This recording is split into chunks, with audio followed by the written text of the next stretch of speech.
तो यह कहता है कि फर्स्ट इंफॉर्मेशन रिपोर्ट तो पुलिस को लेनी ही लेनी है, चाहे कुछ भी हो जाए।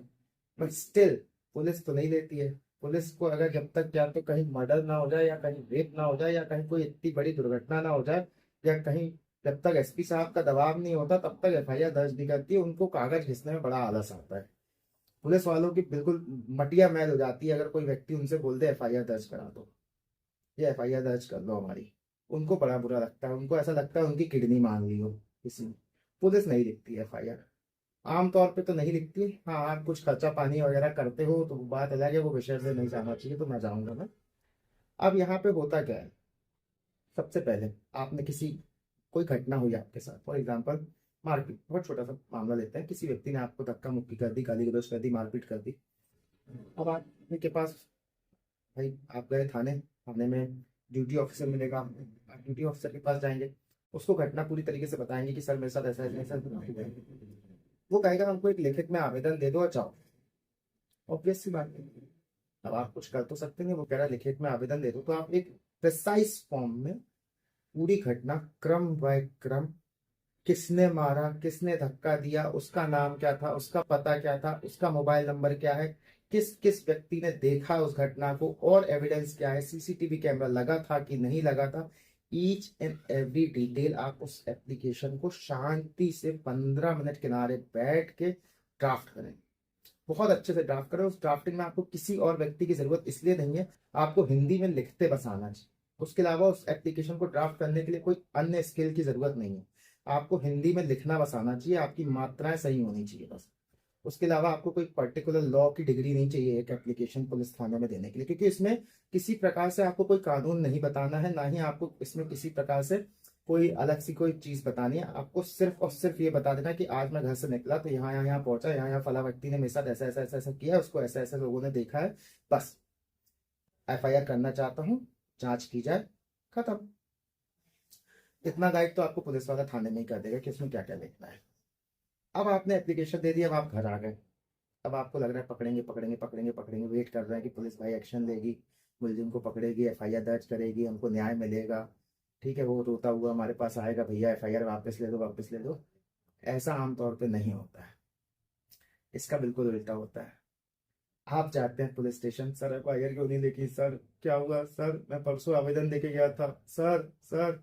अब सर बोलते हैं जाओ यार, अभी देख रहे हो ड्यूटी लगी, नेताजी आए हैं, बंदोबस्त में लगे हैं, जाओ जाओ जांच करेंगे, देखेंगे अभी, जाओ। तो ये पुलिस करती है, तो आप घबरा जाते हो यार, साला मार भी मैंने खाई, गाली भी मैंने खाई, एफआईआर भी मेरी नहीं लिखी जा रही है, अब करें तो करें क्या। ऐसी स्थिति में आपको क्या करना है, सबसे पहले आपने एक थाने में आवेदन दे दिया।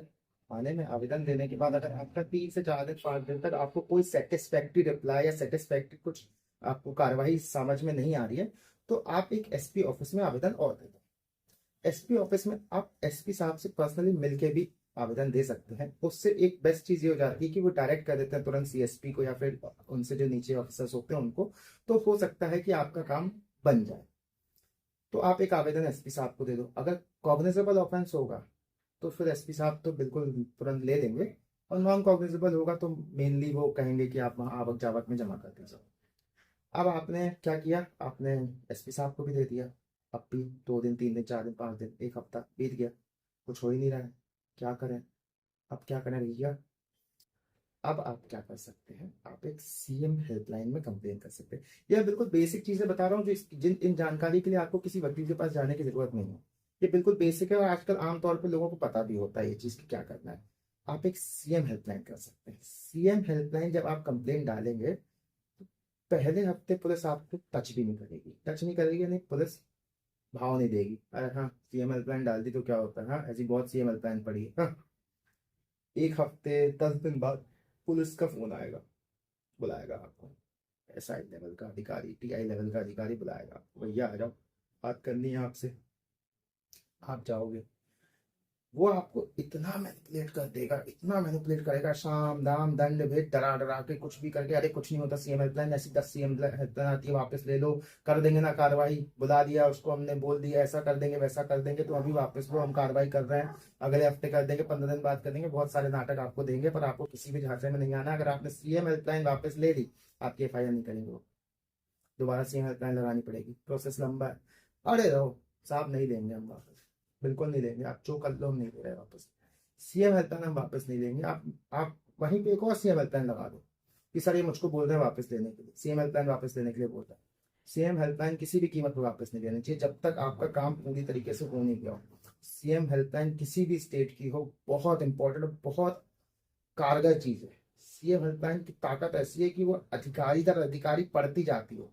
जैसे 1 महीना हो गया है आपकी सीएम हेल्पलाइन पे कोई कार्रवाई नहीं हुई, आपने एक और सीएम हेल्प डाल दी कि भैया मेरा काम क्यों नहीं हो रहा है, सख्त से रैंक अपर रैंक के व्यक्ति को सीएम हेल्पलाइन अलॉट हो जाएगी, उससे ऊपर वाले अधिकारी को सीएम हेल्पलाइन दे दी जाएगी, तो भैया देखो नीचे वाले काम नहीं कर रहे। फिर आपने कभी उससे एसपी को हो जाएगी, एसपी को अलॉट होगी, एसपी साहब तुम्हारे जिले में सीएम हेल्पलाइन को कोई वो ही नहीं हो रहा है, पूरी पुलिस फोर्स हिल जाती है सीएम हेल्पलाइन से। किसी भी जिले में सबसे पावरफुल चीज जो है